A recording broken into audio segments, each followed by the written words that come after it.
Yeah. Yeah.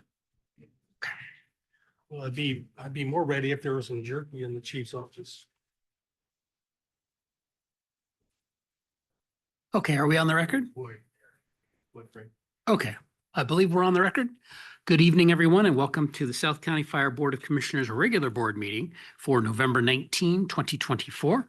I'll go ahead and call us to order. Ask everybody to please stand for the Pledge of Allegiance. I pledge allegiance to the flag of the United States of America and to the republic for which it stands, one nation, under God, indivisible, with liberty and justice for all.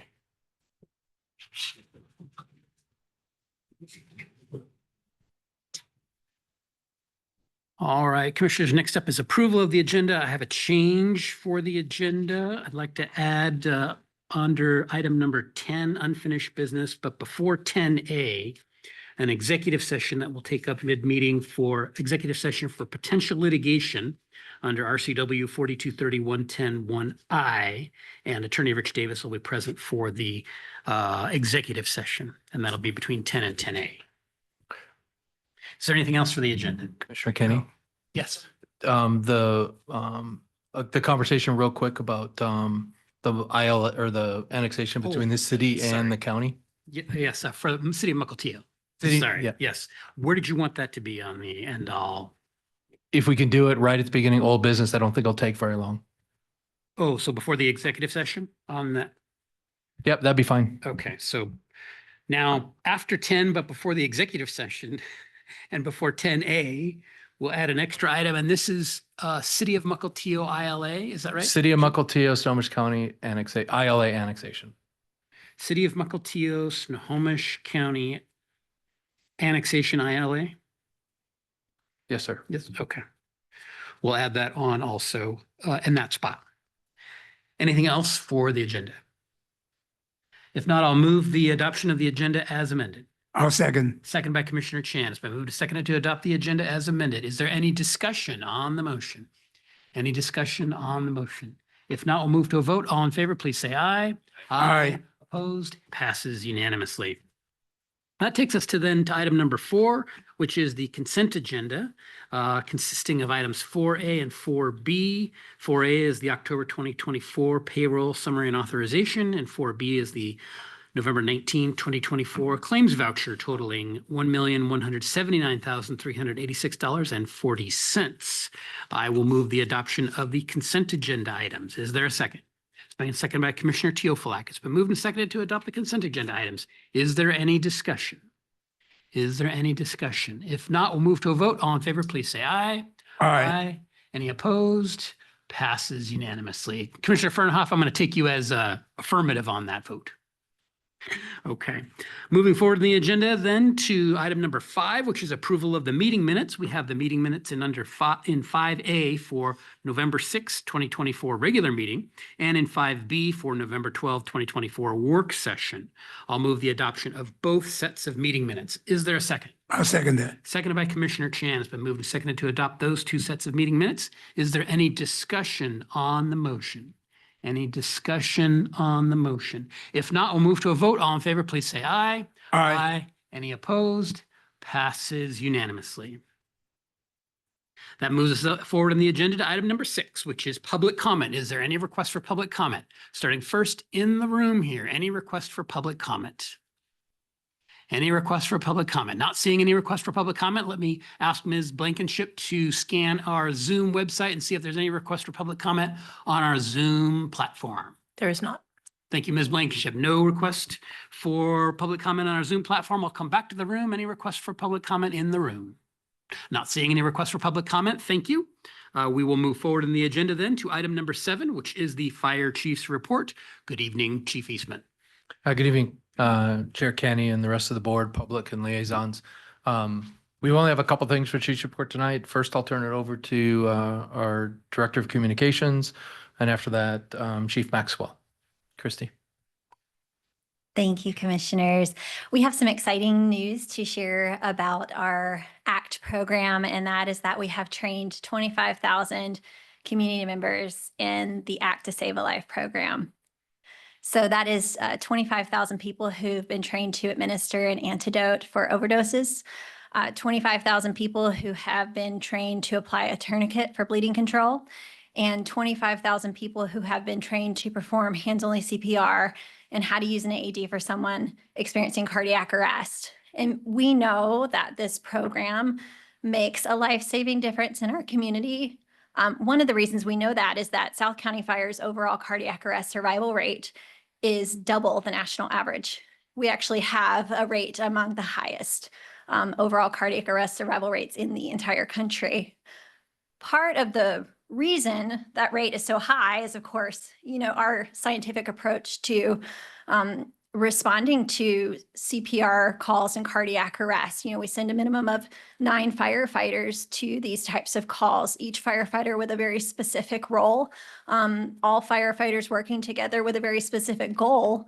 And that is not only to have the patient survive, but to make it out of the hospital and make it back to their families and live a normal life again. And so that's a large part of why we have such a high overall cardiac arrest survival rate. But the other part of that is bystander CPR.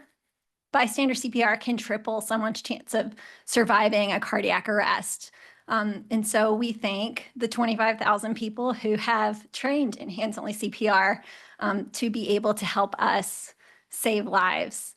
And the other person that we want to thank is our fire and life safety educator, Laurel Sprague, who has had such a key role in teaching many of these 25,000 people herself. So thank you to Laurel, and thank you to Assistant Chief Sean Maxwell, who we wouldn't be here talking about the ACT program if it weren't for him. So thank you. And if you haven't taken the ACT program from anybody watching this, we would love for you to sign up. You can go to our website, southsnowfire.org/ACT. The class is 1 hour of your time, and it's completely free. So we'd love to teach thousands more. Thank you. Great, thank you. Thank you. And I'd just like to say, I really can't take credit for this program anymore.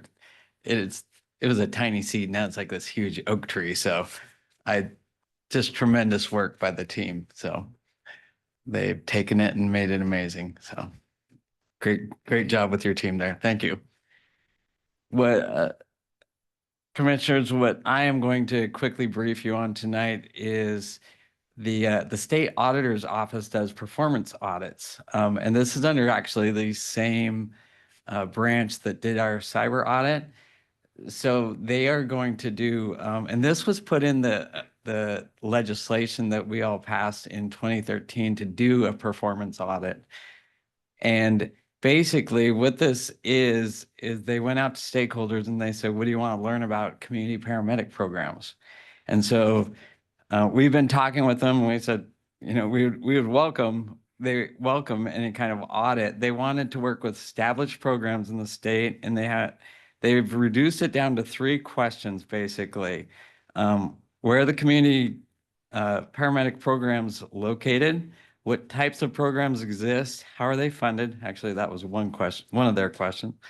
Where are the programs underrepresented and needed? And what factors prevent fire departments from establishing programs?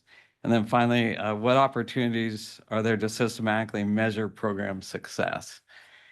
And so we are going to be, Chris Bothwell, myself, and the community medic team will be working with them. So this is it's a performance audit. It's a kind of a different kind of audit, but we will be working with them in the next few months. Sure, any questions? Any questions for Chief Maxwell? Chief Maxwell, one question from me. When do you expect to be approximately concluded on that? I don't, they haven't even done their opening meeting with us yet. So I'm not sure. It'll be a while. But I did want to say this is going to be very operational. So obviously you would all be welcome to attend, but it's going to be very just focused on a lot of the metrics we report to you on reduction in 911 calls, reduction in hospital visits. A lot of the information we're going to be talking about is what we regularly share with the board. Great. And at the end, you guys will all get an email from the auditor inviting you to the entrance interview. And so what we want to let you know is, 1, what it is, and 2, it is really an operational component. And so we wanted to give you a brief of when you get the invite, you know what we're talking about. And it's not the traditional financial audits that we do. This is one that's specific to the CRP program. And really operational, where Chief Maxwell and CFO Bothwell and the rest of the team will provide information. And I'm not sure when the report will get done because they're just starting it, but as soon as we get it, we'll make sure you get copies of it. And if a brief's appropriate, we'll make sure we give the board a brief at that time. But the state works a little bit slow, so when we bring it up, it'll probably be a surprise because it'll be that long from now. Great, thank you. Commissioner Chan.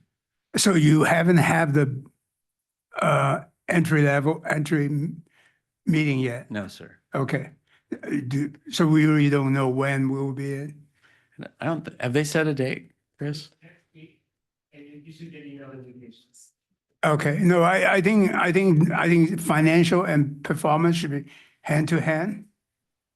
Because, that's the performance, the operation is financed by the money, right? So this really, to me, is really good to, the efficiency, whatever, that the performance, we reflecting, what the money we put in and all that stuff. I think it's good. Yeah, this is, yes, and it might cover that. I've obviously never done one before, but in researching it, it's a performance audit. So they're looking for best practices on how to make these programs run effective, like it's efficient and effective government in the operational sense. They're Right. very well, maybe a financial component, but everything I've read is evaluating for best practices and how the programs are run, Right. and then sharing them with other programs. Okay. Great, thank you. Thank you. That's the conclusion of the fire chief's report. Any questions from the board members for the chief? Any questions? Great, thank you. Well, that moves us forward in the agenda to item number 8, which is our union report. And I know I saw President Moore on the Zoom a minute ago. I don't see him on there now. Ms. Blankenship, might you see him anywhere on there? No, we have. If he, We have several people who are popping in and out. I think there's some power outage issues. Oh, well, there's Commissioner Fernhoff, but well, if he comes back on. I will text him and see. Yeah, we can take him out of order once we, at another part in the agenda, if he's got anything for a union report. There he is. Oh, There we go. President Moore, good evening. We're in the spot on the agenda for a union report. Would you like to report anything to the board? I'll try to make it quick. Sorry if you lost me. My power's gone out a couple times here, so with the windstorm. So the only thing I just wanted to kind of give you guys just let you guys know we've been out in the community. Our members have been doing some good work and getting some coats delivered to some kids at the schools. It's that time of year. And often kids, right, that may not even have an opportunity to get a nice coat, we go ahead and buy them. And so Mariner High School got some coat, or it's not Mariner High School, sorry. Discovery Elementary got some the other day, and we had about 200 or so of them that were given out. And then this Friday, we're heading down to Edmonds and giving out about another 300 in the Edmonds School District area. So just wanted to highlight, some good work that's being done by local and on some other things, in addition to the work that they're doing on the street. So, but kind of it. I think that's all I got. My report's short tonight. Great. Thank you, President Moore. Any questions for President Moore from the board members? Commissioner Chan. Yes, I think today is on our agenda is our talk about the agreement with the city of Edmonds of the annexation. I know in the past of all other city, the local have been actively helping out to promote that annexation. I assume you will be full force. Yeah, participating in this? yes, correct. Yeah, that would be the plan. We would be assisting with that and coming out and obviously supportive of it. So. It's great. Any other questions from the board members? If not, thank you, President Moore. That moves us forward in the agenda. Item number 9, which is the 2025 budget deliberations and adoption of the budget package. Let me turn this over to Chief Eastman and Mr. Bothwell for initial comments or introductions regarding the budget tonight. Well, I guess before from my seat, you're looking at my executive team sitting around the table, and they're up here for very specific reason. We've done a little bit different with the budget this year, and I thank the board for allowing us to do it a little different from staff side. I think, and you can look at their expressions when I say this. I think we did the process different. I think initially it was probably a little bit more work. I think it was not without frustration with the team that you're looking at in front of you. But I think where we landed in the end is setting the stage for staff and for the executive staff and this leadership to have a plan moving forward on how we do the budget and hopefully make it kind of a conversation we have all year long. And the goal being is when we get to start putting things in the budget and the chief presents his budget, there shouldn't be any surprises. And I guess I want to thank the 6 members of the executive team because they did the work on the budget. They did the heavy lift on the budget. They came together as a group and as a team. I'm proud of them. And organizationally, as we move forward into the next 5, 6, 7, 8, 9, 10 years, this organization's in very good hands. And what we did was deliberate. And like I said, it wasn't without its pain points and its frustration. But I think staff would agree that we're in a better place now than we were before we started. And I only see that improving. So I know the process was a little different for the board from what we've done in the past. We look forward to having future dialogue about what you liked about it, what you didn't like about it, what would you like to see to make things more smooth and less frustrating for the board. As we talk through some of the things we're talking about the next quarter or the first quarter of next year, when we talk about, the long-term staffing needs of the organization, both operational, administrative, how we resource that, which dovetails into the capital facility plan and kind of the whole future of where we want to go. But I guess I truly want to say thank you to the team because you're looking at a budget that they developed. And I think it was very well done. And I think they did their homework just like we said we were going to do. We were going to make sure we got efficient. We identified gaps and they did all that. And I think they gave you a pretty good preview of the things that this organization look at for the next 3 to 5 years. And hopefully we'll continue that as we move forward into, the conversations in 25 that rolls into the 26 budget conversation. And hopefully that'll continue to get better and better and better over the years. So I just want to say thank you to staff and thanks for the board for being patient as I was as the chief. This is my first budget and working with staff and I just want to say thanks. And so with that, I'll turn it over to CFO Bothwell, and I know he's got a little bit of overview, and then he'll take us through all the documents for the budget package. Thank you. Thank you, Chief. Good evening, Commissioners. I have a very brief presentation for you tonight with just some notes about the budget that you're considering for adoption tonight. So the budget is based on the Chief's preliminary budget with some board requested changes, and those changes are related to the Commissioner's division budget. The budget maintains historical revenue mix with modest increases, and it fully funds all current services at current levels of service. A few highlights: the overall increase in taxes and fees to the community is less than the rate of inflation. So the published rate of inflation that's applicable to this budget was 3.6%, and the increase in taxes and fees is approximately 2.5%. The budget sets aside nearly $4.5 million into a rainy day fund, and that's the revenue stabilization fund that we talked about. That will help us address the losses that we're expecting to see from GEMT, some changes in the fire marshal services agreements, and help us to weather future revenue disruptions. It also fully funds future apparatus replacements, including the shortfall that was caused by recent historic inflation. So you all know that over the past several years, we've seen double-digit increases in the cost of apparatus. And if those are over, then we will be fully funded for future apparatus replacements with no longer having that shortfall that was caused by that inflation. The budget includes modest discretionary additions. So we've got $1 million in investment in community protection and firefighter health and safety.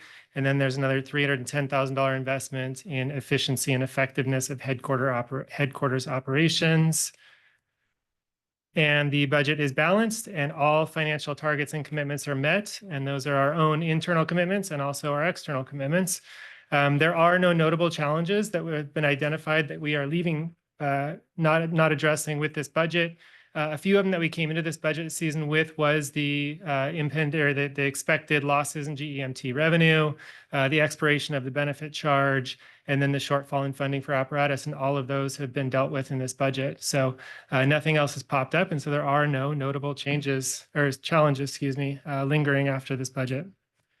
So this is an unusual budget package because there are 9 resolutions that are required to implement the full thing. 5 of those are the ones that we do every year, and those are listed here. I won't go through them. The 4 that are unusual or unique to this budget are an update to the transport rates, a resolution to create a revenue stabilization fund, a resolution to allow for the retroactive implementation of the administrative salary survey, and then a resolution to adopt a fee schedule for fire prevention services. And that's the introduction.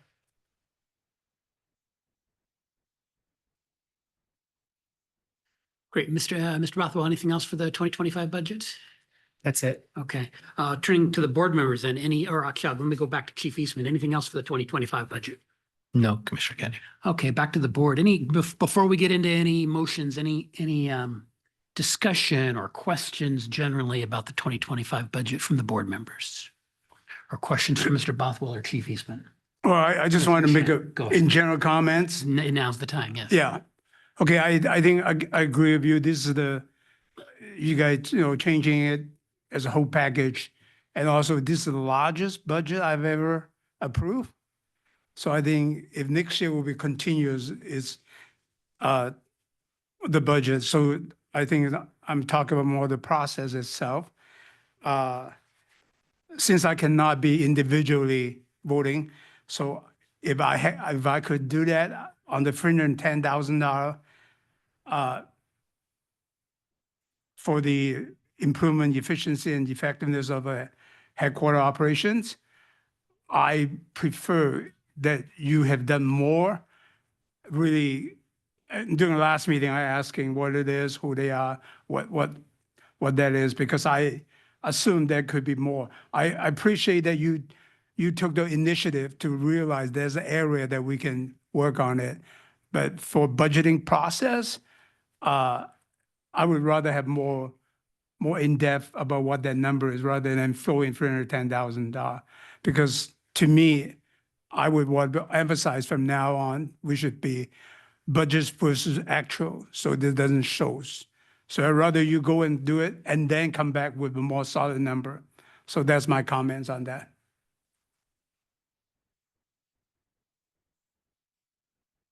Any other general comments, questions from the board members? If not, Mr. Bothwell, is it helpful if the board goes through the resolutions in the order that you have listed them? Yeah, that would be helpful. Okay. All right, that sounds good. Well, we'll start with the first one, Mr. Bothwell, which is listed as number 9A. And so I will move the adoption of resolution 11192024-16, which is resolution to adopt the 2025 budget for the funds of South Snohomish County Fire and Rescue Regional Fire Authority, located at pages 56 and 57 of the packet. Is there a second? Second by Commissioner Wittes. It's been moved and seconded to adopt that resolution ending number 16. Is there discussion on the motion? Is there discussion on the motion? If not, we'll move to a vote. All in favor, please say aye. Aye. Opposed? And Commissioner Fernhoff votes aye. Motion passes unanimously. That moves us forward in the agenda to 9B, which is the resolution ending number 17. I'll move the adoption of resolution 11192024-17, which is resolution of the Board of Fire Commissioners of South Snohomish County Fire and Rescue Regional Fire Authority to adopt the 2025 fire levy. Is there a second? Second by Commissioner Lawrence. It's been moved and seconded to adopt the resolution ending number 17. Is there discussion on the motion? Is there discussion on the motion? If not, we'll move to a vote. All in favor, please say aye. Aye. Opposed? Passes unanimously. That moves us forward then in the agenda to item number 9C, which is located at page 63 of the packet. It's resolution number ending number 18, and I'll move the adoption of resolution 11192024-18, which is resolution to adopt the 2025 EMS levy for South Snohomish County Fire and Rescue Regional Fire Authority. I'm Is there a second that. It's seconded by Commissioner Chan. It's been moved and seconded to adopt the resolution ending in number 18. Is there discussion on the motion? Is there discussion on the motion? If not, we'll move to a vote. All in favor, please say aye. Aye. Any opposed? Passes unanimously. That moves us forward to item number 9D, which is a resolution 11192024-19. I'll move the adoption of that resolution ending number 19, which is imposing a benefit charge on personal property and improvements to real property within the RFA for calendar year 2025. Is there a second on that motion? Seconded by Commissioner Teoflack. It's been moved and seconded to adopt the resolution ending in number 19 at page 68 and 69 of the packet. Is there any discussion on the motion? Any discussion on the motion? If not, we'll move to a vote. All in favor, please say aye. Aye. Any opposed? Passes unanimously. That moves us forward in the agenda to item number 9E. At page 72 of the packet, it's resolution 11192024-20. I will move the adoption of that resolution, which is entitled South Snohomish County Fire and Rescue Regional Fire Authority Resolution authorizing a cost of living adjustment, COLA, for non-represented regular and contract employees for year 2025. Is there a second? I'll second. Seconded by Commissioner Chan. It's been moved and seconded to adopt that resolution ending number 20. Is there discussion on the motion? Is there discussion on the motion? If not, we'll move to a vote. All in favor, please say aye. Aye. Any opposed? Passes unanimously. That moves us forward in the agenda to item number 9F. That's located at page 75 and 76 of the packet. It's resolution 11192024-21. I'll move the adoption of that resolution 11192024-21, which is entitled a resolution of the Board of Fire Commissioners of South Snohomish Fire and Rescue Regional Fire Authority, updating ambulance transport fees effective January 1, 2025. Is there a second? Been seconded by Commissioner Wittes. It's been moved and seconded to adopt the resolution ending number 21. Is there discussion on the motion? Is there discussion on the motion? If not, we'll move to a vote. All in favor, please say aye. Aye. Any opposed? Passes unanimously. That moves us forward in the agenda to item 9G. Item number 9G is located at pages 79 and 80 of the packet. It's resolution 11192024-22. I'll move the adoption of that resolution ending 22, which is a resolution of the Board of Fire Commissioners of South Snohomish Fire and Rescue Regional Fire Authority creating a revenue stabilization fund in the accounting system. Is there a second? Seconded by Commissioner Teoflack. It's been moved and seconded to adopt the resolution ending number 22. Is there discussion on the motion? Is there discussion on the motion? If not, we'll move to a vote. All in favor, please say aye. Aye. Any opposed? Passes unanimously. That moves us forward in the agenda to item 9H, which is located at page 83 of the packet. It's resolution 11192024-23. I will move the adoption of that resolution, which is entitled a resolution of the Board of Fire Commissioners of South Snohomish Fire and Rescue Regional Fire Authority retroactively applying the results of the administrative salary survey. It's been moved. Is there a second to adopt that resolution? Second by Commissioner Lawrence. It's been moved and seconded to adopt that resolution ending number 23. Is there discussion on the motion? Is there discussion on the motion? If not, we'll move to a vote. All in favor, please say aye. Aye. Any opposed? Passes unanimously. That moves us forward in the agenda to item 9I, which is located at page 89 of the packet. It's resolution 11192024-24. I will move the adoption of that resolution, which is adopting a fee schedule for fire prevention services. Is there a second? I'll second it. Second by Commissioner Chan. It's been moved and seconded to adopt that resolution ending number 24. Is there discussion on the motion? Is there discussion on the motion? If not, we'll move to a vote. All in favor, please say aye. Aye. Any opposed? Passes unanimously. Are we done yet? I believe that those are the motions to take care of the budget. Mr. Bothwell, is that everything for, in terms of resolutions for adopting the budget? Yeah, you got them all. Thank you. All right, very good. And thank you to Mr. Bothwell and Chief Eastman for your work on the budget. Good job, Jim, man. Tell you, that's a workout. All right, so that moves us forward in the agenda then. We are done with 2025 budgets. And moves us forward to item number 10 in the agenda. And I'm sorry, we were going to do, I wrote that in a different spot. We were going to do, Chief, you added on, we added on, City of Mukilteo, Snohomish County, Annexation ILA. That's up next. So I'll turn that over to Chief Eastman. So I think we briefed the board on this a couple of times. I know we talked about it in intergovernmental a couple of times. If we recall, the legislature allowed a new way of doing annexations, which is by virtue of an ILA between, in this case, the city of Mukilteo and the county. They've been talking about that process for quite a while. I think we were notified sometime in summer. We had a conversation about it because it was a new way of doing annexation and discussed with the board. Where we landed, at least from my seat, is that we would take each one of these annexations and look at them independently based on the merit of the annexation, and not have a blanket response to, in other words, take them for the merit that they are and look at them each independent. When we had the discussions, one of the discussions was just to go back and reach out to the 12 homeowners and see if they had any challenges with, or if they even were aware of that they were considered an annexation, and if they had any challenges with it or issues with it.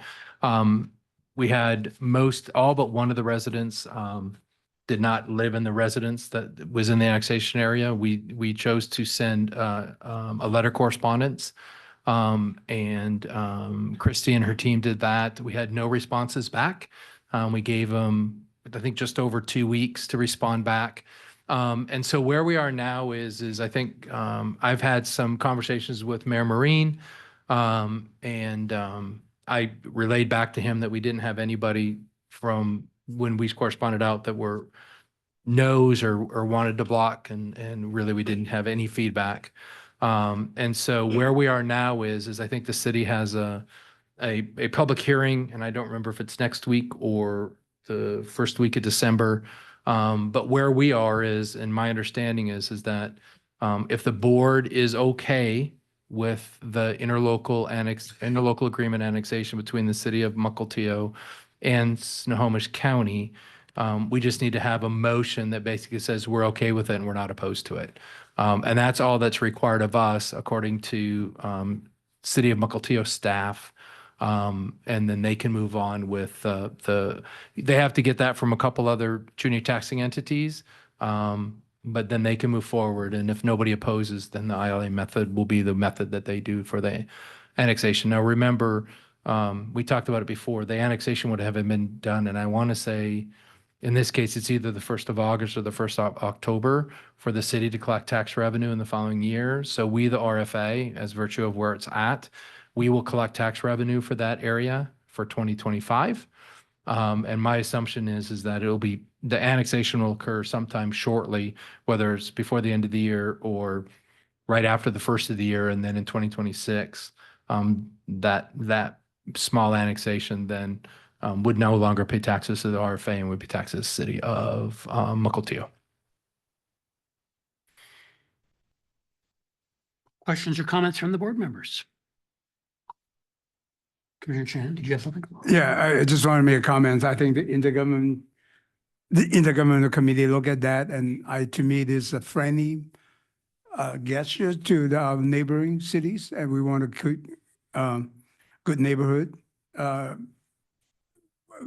relationship. So I support this. Commissioner Rowland. I have no intent to hold this up, but I do want to comment on one thing that I noticed. It might just be a an oversight, but one of the things that we did ask for is that we would go to the voters to ask them. What we ended up doing, though, my understanding is we went to the property owners and not to the people that would have been voting on this. And I just want to say in the future, I mean, the whole point of this is to make sure we heard from the voice of the voters and for us to track down the property owners, even if they didn't live there, and ask them if they were okay with it. Doesn't really ask the people that are going to, at the end of the day, if these are mostly rentals, be paying any increase in costs due to taxation or anything else. So just a note for the future, when we do these for any other one, I want to make sure that we speak to the voters and we contact the voters, the actual residents there that would be registered to vote at that place, because effectively we're making a decision for them. So thank you. Other discussion, comments?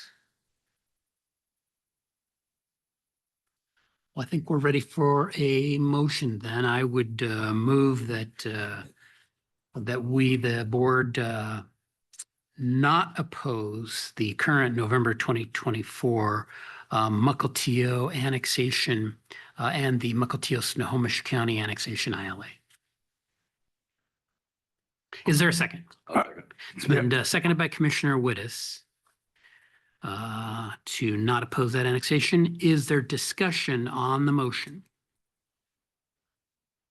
Just a point of order. A motion to not do something technically isn't a motion at all. So it's not technically in order. We don't need to make a motion. We don't need to make a motion if we intended to oppose it, but we can go ahead either way. Well, I do think we want to express that we don't object. That's important. If it's required, yeah, that's fine. Other discussion on the motion? If not, we'll move to a vote. All in favor, please say aye. Aye. Aye. Any opposed? Motion passes unanimously. Thank you, Commissioner Kenny, and thanks for adding it to the agenda for tonight. Thank you, Chief. Okay, next up then in our amended agenda is an executive session for potential litigation. This is under RCW 4231.10.1I. Our attorney, Rich Davis, will be present for the executive session. We'll recess to executive session, probably, Chief Eastman, I'm going to say 15 minutes. Does that sound about right? I think that's a good place to 15 start. minutes? We'll do 15 minutes. We'll call it from 7:40 to 7:55. And then we will resume back to regular session. So we'll be in a break as we go back to a very brief break as we go back to executive session for 15 minutes. And we'll be back to regular session. So we will be taking action later in the meeting. Thank you.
Ready? Okay. All right. We are back on the record from our executive session back to the main meeting. And we are ready to take up our next item on the agenda, which is the Edmonds, the amended and restated plan for South Snohomish County Fire and Rescue Regional Fire Authority and Edmonds. So with a resolution, let me turn that over to Chief Eastman. So just from a housekeeping, just so everybody knows, you got two sets of documents. The one with pink across the top is the one that has track changes in it. The other document is a clean copy of both the restated amended plan and the pre-annexation agreement. So the reason I have the track changes is legal counsel is going to share his screen and just go over each one of the changes that were made since we last presented this to the board.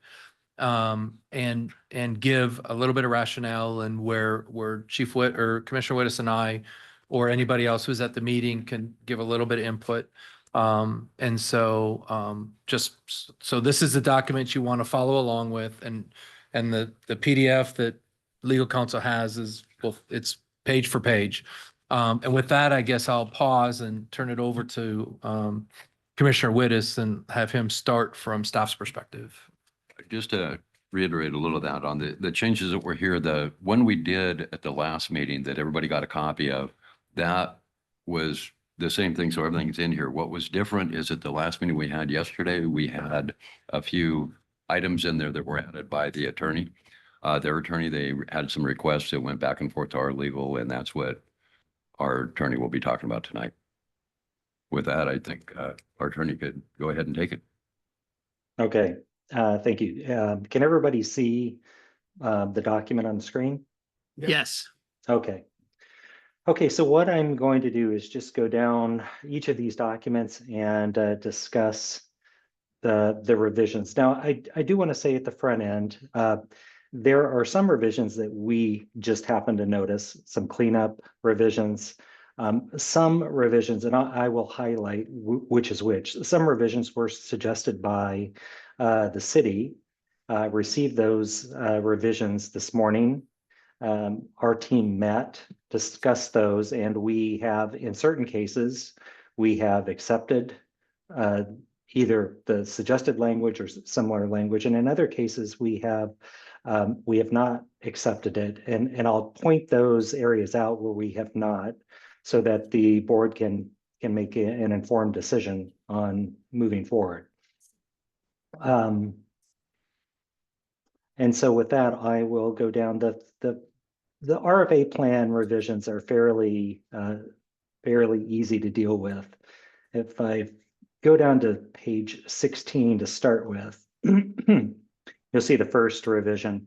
And the revision deals solely with the fire marshal services, because we are now treating fire marshal services differently with annexed cities. In other words, there's a division between fire cause and investigation and fire code duties, fire code enforcement, plan review, inspections.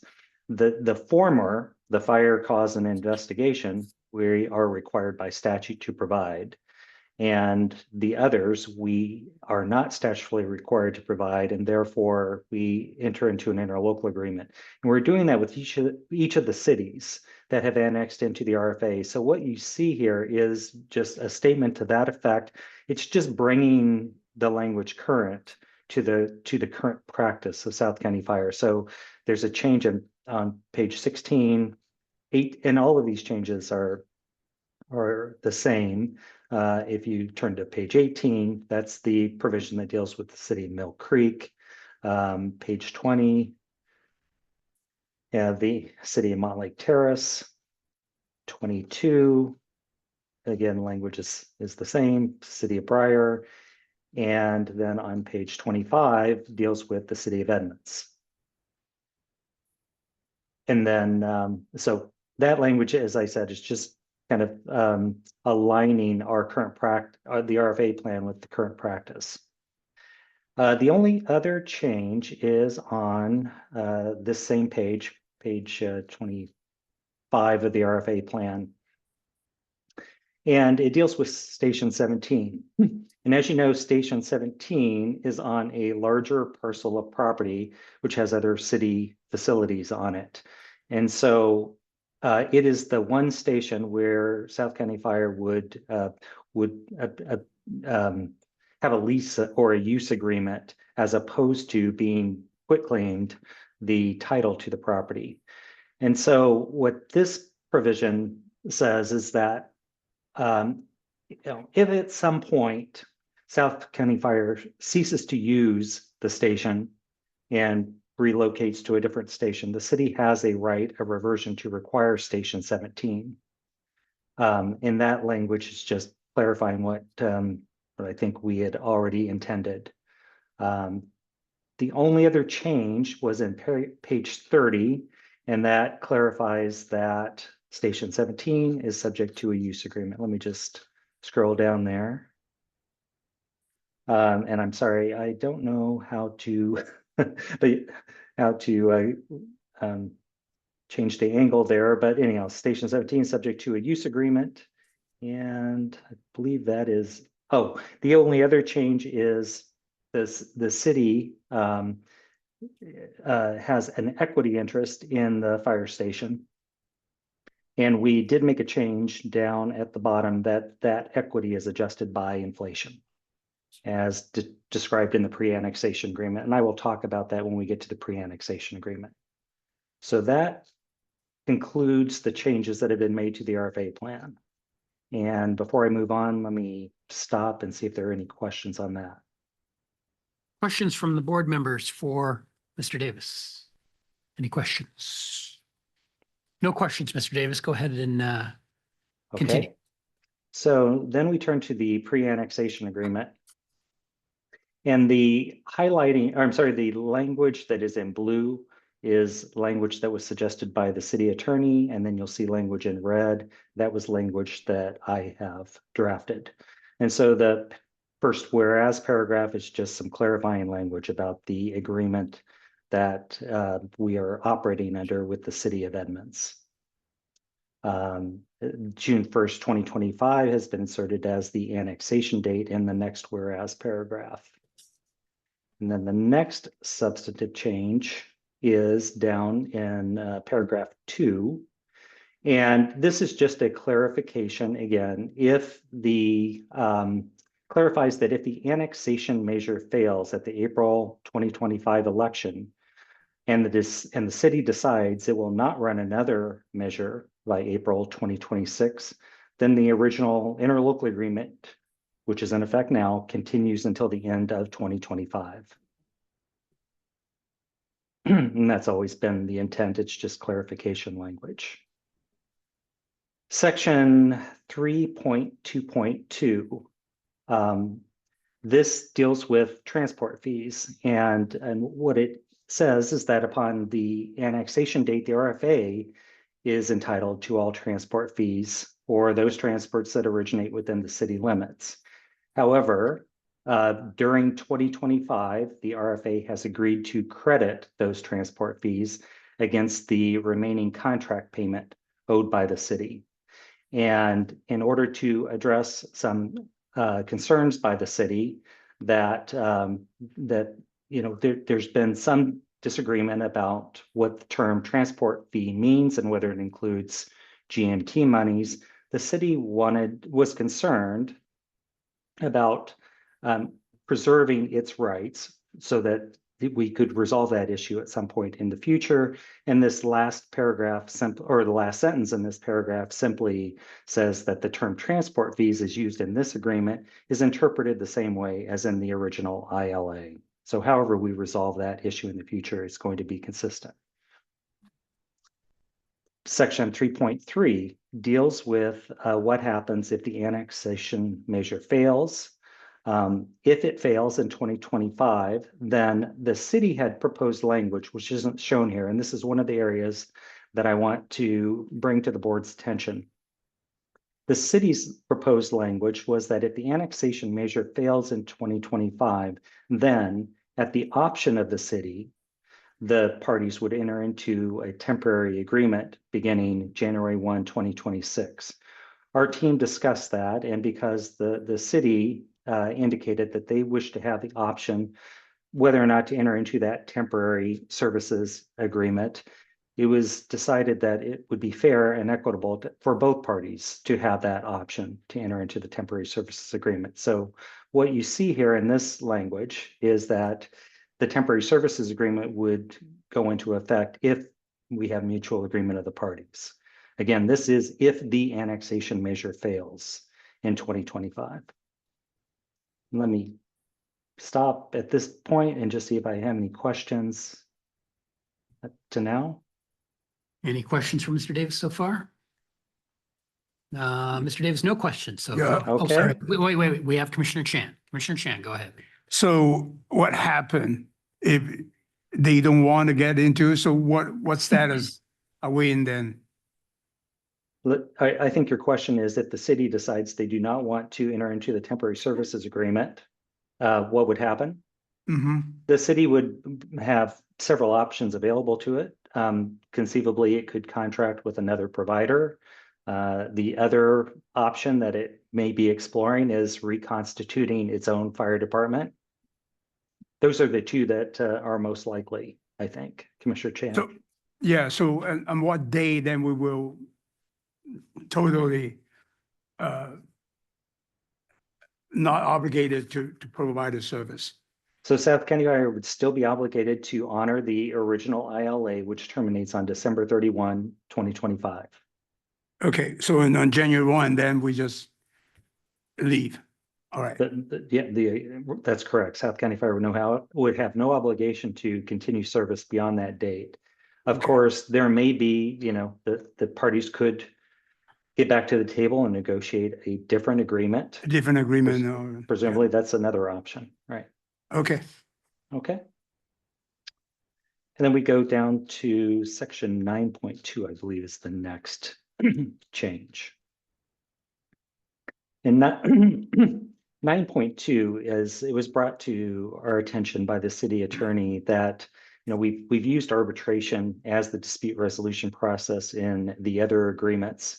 And if we did have a disagreement that needed to be run through the dispute resolution process, it's conceivable we could have elements of this agreement and the original interlocal agreement, both of which have different dispute resolution provisions. So it made sense just to have them all match up. And so this language is our standard arbitration language that we have in other agreements. And then the next changes in section 10.4. The concern was raised that that if there's a conflict between the terms in the RFA plan and this agreement, this agreement says that the RFA plan controls. And the city said, well, we're concerned about that because what if South County Fire alters the RFA plan? That would take precedent over what we've negotiated here in this agreement. And that's obviously not South County Fire's intention. So I tried to include some language that would provide some comfort to the city. Essentially, this is a contract. It's enforceable as a contract, regardless of what happens to the RFA plan. So the language there just states that this contract remains enforceable, even if the RFA plan later changes after submission to the voters. And then the only other change in this agreement deals with the quitclaim deeds. Let me go down. The changes to each deed are the same. And so the city's equity is determined by appraisal. And keep in mind that if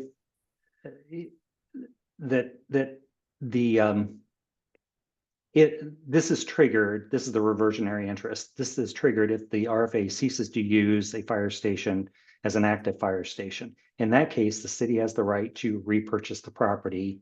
at fair market value less the city's equity. And the way we have it structured is the city's equity is calculated by an appraisal. And we had that in the original language that it would be, the appraisal would need to be done prior to the effective date of the annexation. And the city said that that might be difficult to do. And they also didn't want to incur the cost if the annexation measure failed. That made sense. And so what we did is accommodated the city by allowing 180 days for the city to complete that appraisal after the annexation date. And it's, that's, you know, that should give the city plenty of time to find an MAI appraiser that is suitable to the RFA, and we can agree upon that and then have the appraiser complete his or her work. The only other change in this paragraph is that the CPI index was changed from CPIW to CPIU for Seattle, Tacoma, Bellevue, which is was acceptable to us. And again, those same changes were made in the other quitclaim deed. And that is it for the pre-annexation agreement. And I'll stop there, see if there are any questions. Questions from the board members for Mr. Davis on the pre-annexation agreement? Questions? No questions. Okay, Okay. go ahead, Mr. Davis.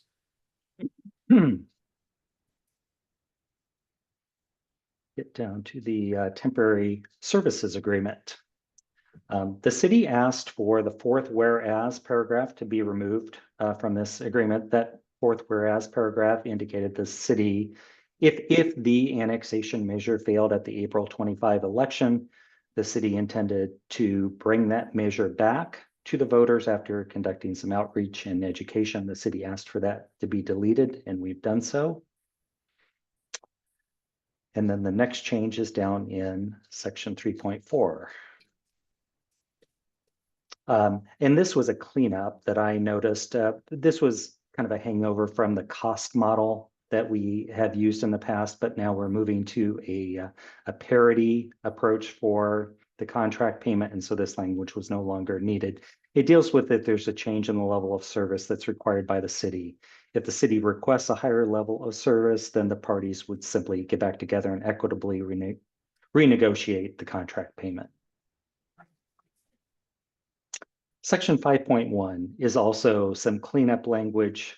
The contract payment it wasn't actually set forth. There was no number set forth on Exhibit A. It was really just a formula for calculating the contract payment. And I will get to that and I'll discuss that when we get to that point. 5.1.1 is also cleanup language. Essentially, what this paragraph does is detail the process for submitting the invoice to the city for the contract payment for the following year. Because the assessment rolls are not completed until after the end of the year, we have to provide an estimate to the city what the next year's contract payment is going to be.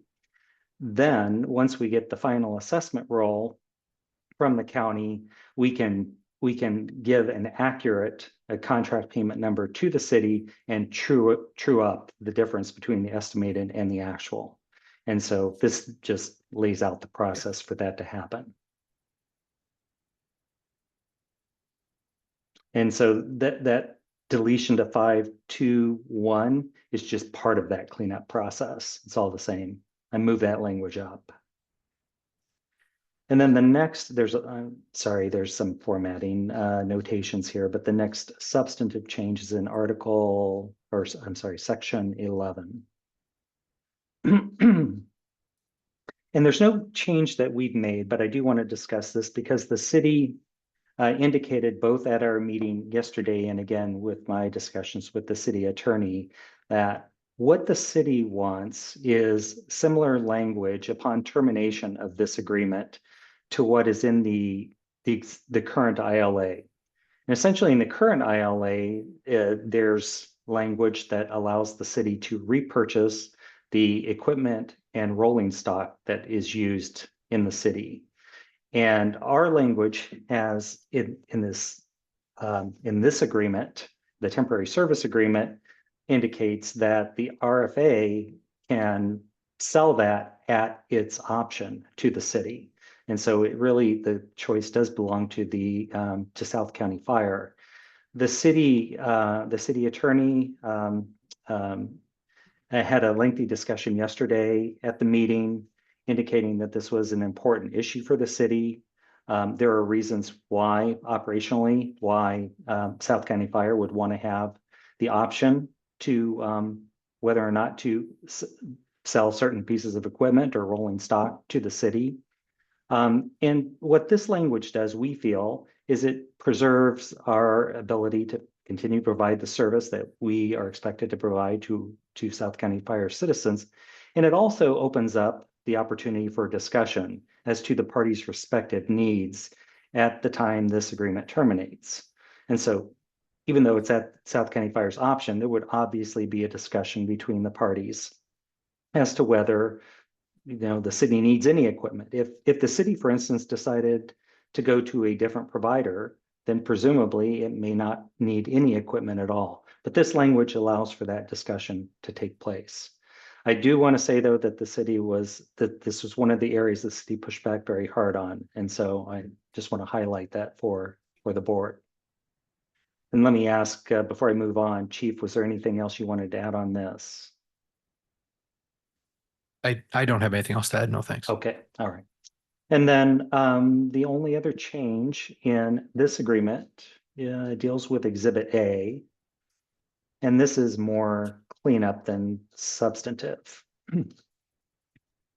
Exhibit A deals with the contract payment. And the language that I had in here originally, the city attorney made some modifications to it, which you can see in blue. And we thought that those changes were not appropriate and not really in line with our intent.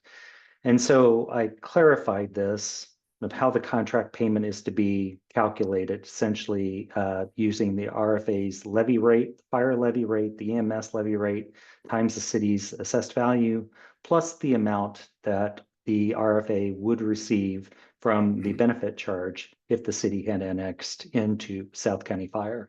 And there's a reference here to the benefit charge formula that South County Fire uses. So I think that is it for this agreement. And so let me stop there and see if there are any questions. Any questions at this point from the board members? No questions. Go ahead, Mr. Davis. Okay, and then we have the use agreement for Station 17. Section 4.4 is the first item I want to mention. And we had some holdover language. This agreement was modeled after the Montlake Terrace agreement, where there was some exclusive use area terminology and such. And in the city of Edmonds obviously doesn't have that. It's a different arrangement. So I took out that language that didn't apply. That's just cleanup. Section 5.4. There was a substantive discussion about this paragraph between me and the city attorney. Essentially, the way it works is South County Fire is required to maintain casualty insurance on the building. And if there is damage or destruction and insurance proceeds are tapped into in order to repair the building, you do that. But the city, as the owner of the building, is the one responsible for actually undertaking the repairs and performing the public work. In the language that we had was, in the event that the insurance proceeds were insufficient, that the city would pay the difference. And the city said, well, you're the ones in charge of getting the insurance, so we think it should be South County Fire's responsibility to pay any shortfall. And our language here is a compromise, because one of the things you realize if you do construction enough is that even though you think you're insuring a building for full replacement value, and there's sources that you can find for how much it would cost you to actually rebuild a building, there's volatility in the marketplace. Nobody could have predicted COVID, for instance, and the skyrocketing prices and supply chain issues that occurred. And so it seemed fair to share that shortfall if there was any. I mean, obviously South County Fire goes through an analysis regularly with its insurance carrier so that its buildings are fully insured. But if there was a shortfall, the parties would, under this language that we have suggested, would share that shortfall. I have a question. And I heard there might be a Mr. question. Davis? Mhm. Yeah, hold on. Commissioner Shan has a question. Actually, the question more to the chief. We are using insurance, we're using replacement costs, right? So, and then on top of that, the umbrella will not cover, but the property is, so there's a good chance that might be shortfall in here. Well, I think based on, because we just met with the insurance provider last week, I believe. And so they have our stationers are insured for full replacement cost.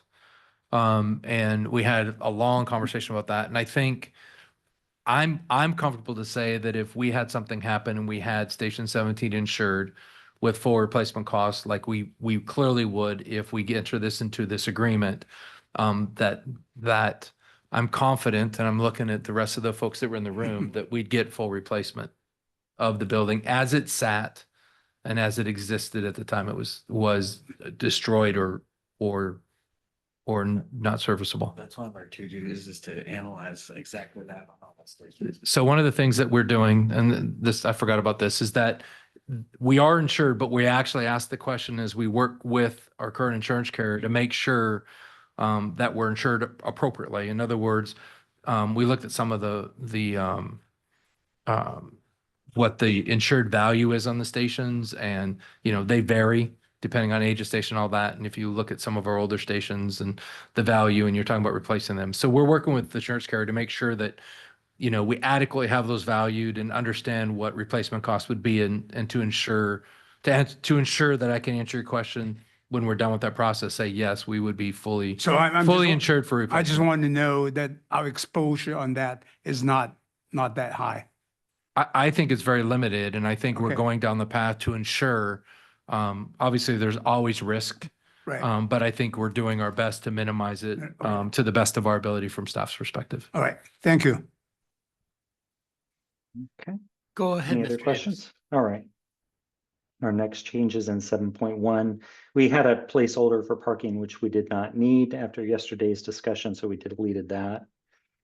In paragraph 7.2, we've added some language to clarify a situation that the city raised, and that is upon termination. So we are required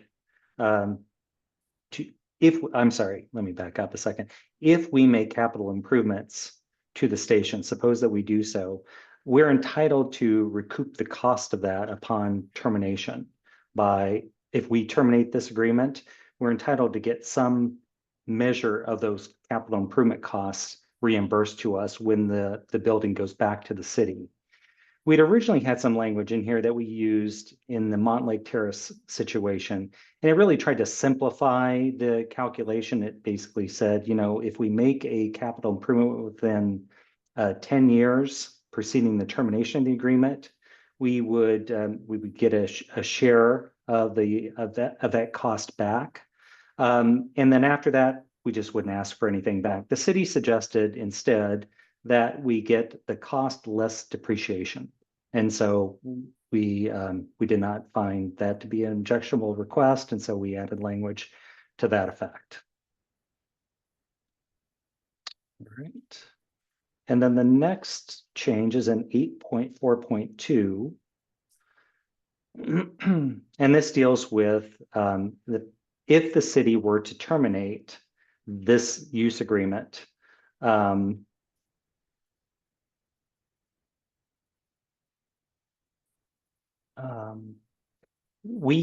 what happens then is we can demand that the property be subdivided such that we get title via quitclaim deed from the city to that new lot.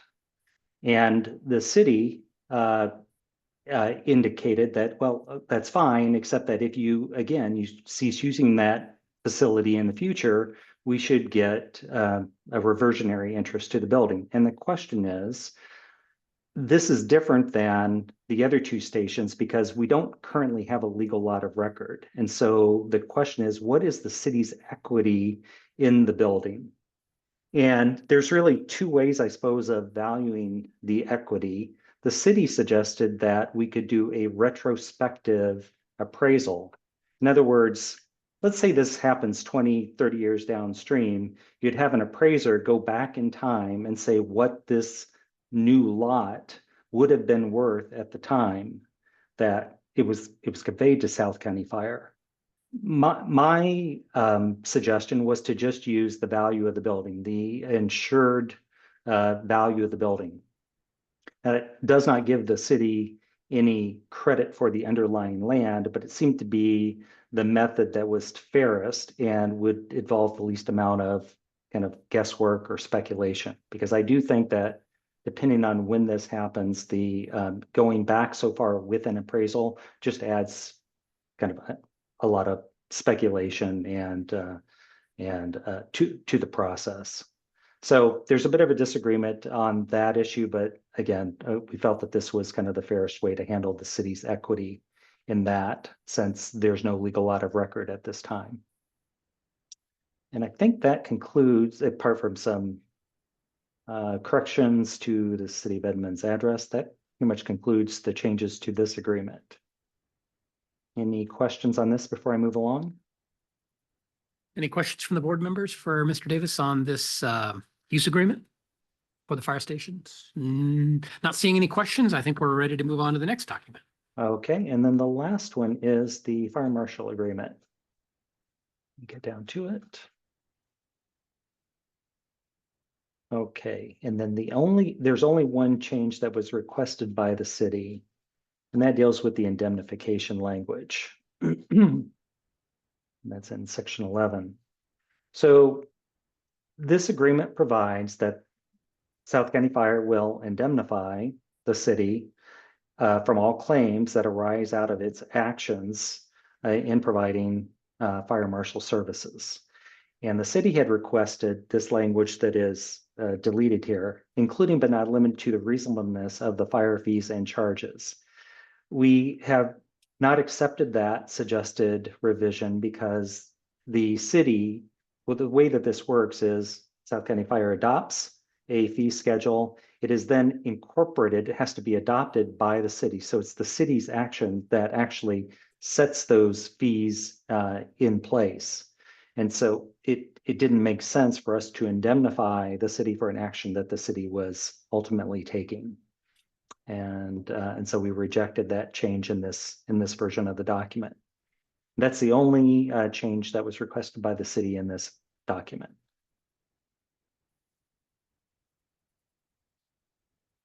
And I'll stop and see if there are any questions on that. Any questions for Mr. Davis on the fire code official ILA? Not seeing any other questions. Mr. Davis, go ahead. That's all I have. Those were all the revisions that the city attorney and I have gone through. So, well, thank you. Let me turn it back then to Chief Eastman. So and Commissioner Witt is step in, and because I think there's a couple sections that I think the city, even though they asked for certain things to be changed, and we kind of said, well, if you have the option to choose the termination agreement, whether we do it or not, then we want the option to do it. I think the city may want to go back to the original language, which is the temporary service agreement, if annexation fails, becomes effective January 1. And the reason is because the city wants to ensure that they have fire service in 2026. And the way we amended the language based on what the city asked for is they wanted it to be unilaterally the city's decision whether it happened or not. And the reality is, I think it's if they're going to have the option, we should have the option too. And there's lots of reasons for that. I potentially see the city wanting to come back and change 3.3 back to the original language, potentially, because I think that's one where at the end, part of what we've talked about at the very beginning of this whole conversation with the city is they wanted to have to ensure that they had fire service in 2026. And by virtue of putting language in where we have the option and they have the option and we have to mutually agree for the temporary service agreement, puts that certainty at a little bit of risk on behalf of the city. So I see potentially that potentially may be asked to change back to the original language, which I think is beneficial for us. If the temporary service agreement, we have the terms in it, we know what they are, we'll ensure if this annexation isn't successful, that we will ensure the city has fire service through 2026. We have the terms laid out in a temporary service agreement for, you know, us and the city to regroup and figure out what the next plan is. So I just wanted to bring that to the city, to the board's attention, where I potentially see them wanting to revert that back to the original language. And I think that's where we started, and we changed as a result of some of the language that the city of Edmonds wanted. Commissioner Wish, you got anything to add to that piece? Because I think that's one that may scare them a little bit. Not to that piece. And then the only other one that I think was very, was where we have may sell back rolling stock and equipment, and the current ILA says shall. Those are the two points that they were, I think, the largest sticking points in the conversations that we're having. I think we've made it very clear from the very beginning of our deliberations with the city that the current ILA actually expires in December of 25, and does not move forward past that. And so as we move forward, I think just like legal counsel was saying, if we have resources that we're not going to need that we can sell to the city of Edmonds, we would certainly do that. We've shown that we do that with just the previous ILA we did with Central Woodby. So those are the two hot topics that I saw. And with that, I know Commissioner Wittes wants to add. Go ahead. We just want to kind of go back to where it started and where we've been. I think we've had 8 or 9 meetings so far with the council president Olson, with council member Tibbet, with the Mayor Rosen, and the city attorney Teraday. It's been with some angst and it's been with some displeasure. We got to where we got. I think we've got a good deal. I think it's good for the citizens. I don't want to forget that we protected these citizens and took care of them for the last 14 years. Prior to that, for decades, we had automatic aid and worked as a team in all of South County. I think this is a beneficial thing to move forward with and move on and help them with the annexation to come into our fold, if you want to call it that, so they can have a say in what we do. Thank you. So can I just kind of frame the discussion for the board? So I'm sure, Chief, what you're asking, I believe you're asking for. In the packet at page 93, you are asking for the board to adopt that resolution ending number 26 there, which itself only adopts the amended and restated plan. And then in addition, according to the agenda bill, you're also asking the board to adopt the pre-annexation agreement, which was the second document we just looked at. But it doesn't reference the other 3 documents we looked at. So you're not asking us to adopt those. No. So if Am I correct? Nope. If you look at the pre-annexation agreement, the other 3 documents are exhibits to the pre-annexation agreement. So if you go to the other packet that I gave you, the one that's clean, if you look at the pre-annexation agreement and you go back and look at where the temporary service agreements, it's exhibit 3. If you go to the station lease agreements, it's exhibit 4, and the fire marshal's office or fire marshal is exhibit 5. So by virtue of adopting the pre-annexation agreement, you agree to all those other 3 documents at the same time. They're incorporated. by They are reference. incorporated. And, Okay. and I confirm that with legal counsel to make sure we're right. So there's 2 actions needed: the resolution to adopt the amended and restated plan, and the second piece is a motion to approve the pre-annexation agreement. Okay. All right. I just wanted to be sure we were all on the same page about the 5 documents that we had and how those get adopted or not in framing the discussion. Yep. So let me turn it over to the board for questions, discussion, comments.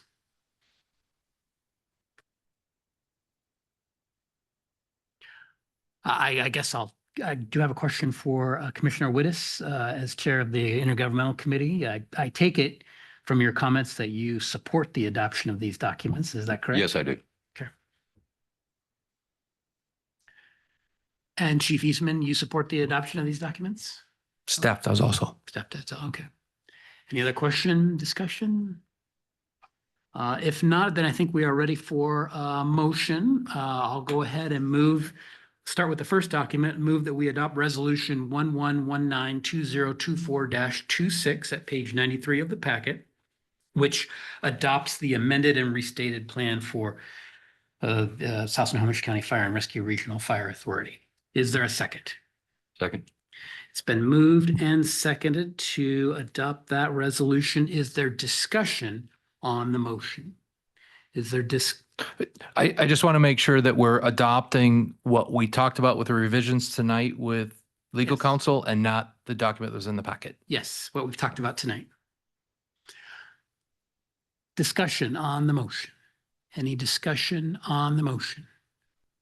I'll just comment that I appreciate the work, the many meetings that Chief Wittes and his staff and the Intergovernmental Committee have gone through working on this.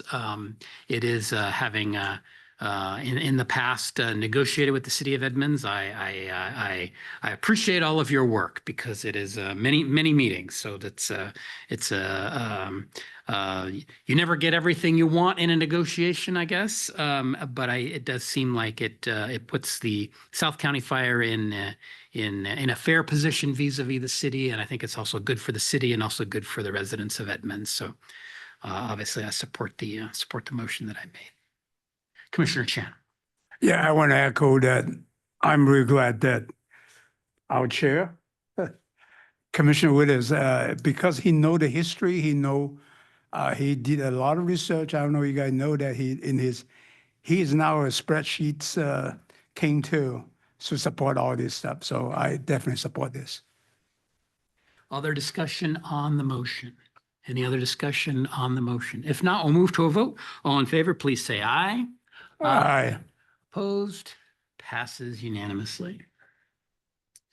That takes us to our next document, which is I'll move that we adopt the pre-annexation interlocal agreement between South Snohomish County Fire and Rescue Regional Fire Authority and the City of Edmonds, the version that we've talked about tonight, which, as we learned a moment ago, incorporates by reference the other three documents. Is there a second? I'll second that. Seconded by Commissioner Chan. It's been moved and seconded to adopt the pre-annexation interlocal agreement and the incorporated documents. Is there discussion on the motion? Discussion on the motion. If not, we'll move to a vote. All in favor, please say aye. Aye. Aye. Opposed? Passes unanimously. Okay. Great, Chief Eastman, anything else that you need on the Edmonds interlocal agreement or pre-annexation? I just want to say thanks, and I'll reach out I'll coordinate with Chief Wittes and reach out to the folks on the Edmonds side and hopefully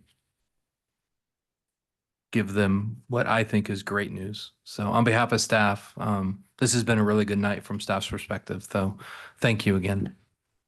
Great, thank you, Chief. I know I kept the board longer than we might otherwise due to the length of that discussion. Is there a desire to take a break at this point?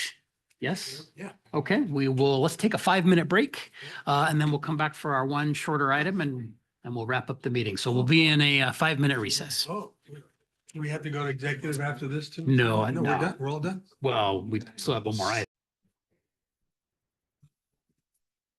Okay, we are back on the record from our short break, and we're picking up in the agenda at item 10B, which is the Commissioner Redistricting Plan for adoption. And I'll actually turn that over to Ms. Blankenship just for a moment if there's anything you wanted to say about the plan. This is adopting what we've previously described as MAP 2 or Plan 2.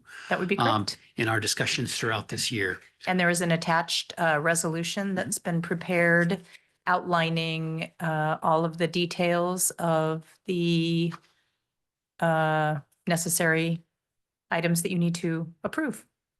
Very good. Thank you. Is there any, just generally, is there any discussion or questions from the board members about the redistricting resolution and revised Commissioner District and District map? If not, then I think we are ready to move forward and complete this project for the year. So I will move the adoption of Resolution 1119-2024-25, which is a resolution to revise commissioner districts following annexation of City of Mountlake Terrace and City of Briar. Is there a second? I'll second that. It's been seconded by Commissioner Chan. Is there discussion on the motion? I will just note for our public members watching that we have to revise our commissioner districts when new jurisdictions join the RFA at the next for the next regular election, which is coming up next year. So this will be effective for next year, and we'll incorporate the cities of Mountlake Terrace and Briar into the RFA plan, and with the 5 positions that are districted. So that's the reason that the board is adjusting the maps. Any other discussion on the motion? If not, we'll move to a vote. All in favor, please say aye. Aye. Opposed? Passes unanimously. Great, thank you. And Ms. Blankenship, thank you for your work throughout the year on coordinating to get us the maps together with our map consultant and keeping after this project for the duration of the year. All right, that is item 10B. That takes us forward on the agenda to item 11, which is committee updates, starting with capital facilities. Commissioner Lawrence. Nothing. Excellent. That takes us to finance and human resources. Commissioner Chan. Yeah, I think Chris is going to continue to be the chair, or vice chair, whatever you call it, for the meeting. So you go ahead. You have any more plan for? I guess we'll have to talk to staff to see what our December plan is. The meeting for this month was canceled, just to The let you know. November one, yeah. Yeah. Okay, that takes us forward to intergovernmental. Commissioner Wittes, do you have anything else? I think you've heard enough from me tonight. I concur. Snow 911 is next with Commissioner Fernhoff. Yeah, we're meeting this Thursday, so we'll have an update for you on the next go around. That sounds good. Thank you. That takes us forward in the agenda to item number 12, which is commissioner comments. Are there any commissioner comments? Commissioner Chan? Yeah, first of all, I think after tonight, we don't have nothing else to do for the rest of the year, right? No, I just want to say, I really appreciate every time this important for the budget, but we will have so much work on the admins, is just the staff and everything else. And I appreciate, I already with this Chief Commissioner, I also appreciate our chair. You have done a very good job. I mean, I could not get confused running all this stuff, keeping track of it. And then you also make sure that all the members have an opportunity to speak and everything else. I really keep our board, doing a good job.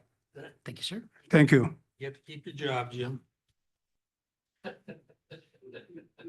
Oh, I forgot. I forgot. Commissioner Chan. I want to appreciate Melissa. We went into some technical problem and she was able to solve it. So I can still able to attend the meeting at 3:00 in the morning. So I appreciate her very, very much. Any other commissioner comments? Any other commissioner comments? Not seeing any other commissioner comments. We don't need the executive session in item 13, so we'll strike that. So our next meeting is not next Tuesday. It's the first meeting of December. I want to say that's December 3rd. Did I get that right? Wait, yes, December 3rd. It's Tuesday, December 3rd at 7:00, right back here.